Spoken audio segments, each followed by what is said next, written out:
ایرو دو حب پیکنوکن مهنه امی قالا دو حب پیکنوکا بکن پاشه چمایا وان بین زمان یا پیشی لسر ملای مشهوره ملای مشهور کارکتره کی لروسلات ناوین ناوداره ناو گلک گلان هیه ناو کردان جه هیه پیکنوکا میا پیشی لسر ملای مشهوره دبیجن روزه کی لجباته کسی کی پیکنوکک دبیجه پیکنوکک دبیجه لی پیکنوکا وی قط نخوشه کس پی ناکنه لیتنی ملای مشهور پید کنه گلکی پید کنه هر کس بره خود ملا دبیجه خیره ملا پیکنوکک نخوش بو تو چما پید کنی ملا دبیجه اره نخوش بو از پیکنیم جبو کو جاره که دل نبیجه هر چقاس اف پیکنوک من بهیستیه هر چقاس هاتیه بیرا من گلکی کپام جراتیه دبیجه اره نخوش بو لی جبو جاره که دل نبیجه از پیکنیم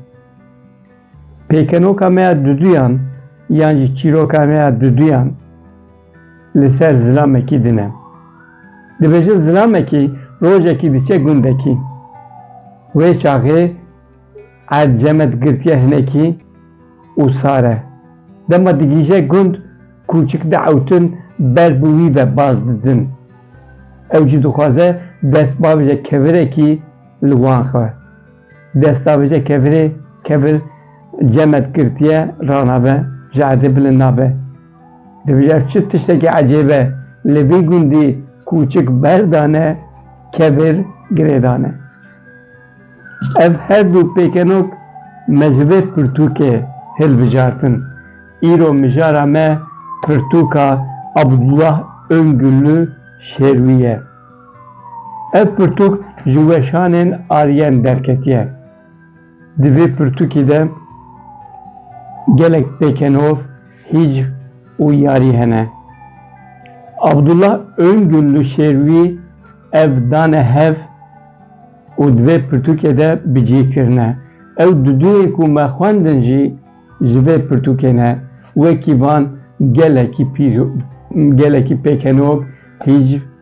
û tiştên bi vî rengî hene yên gelerîne dane hev û ji weşanên ariyenê li ber destê me ye pirtûkê wisa gelek kêfa min ji wan tê û ez gelek jê sûde dikirim ev jî yek ji wan e pêşniyaz e ji bo xwendinê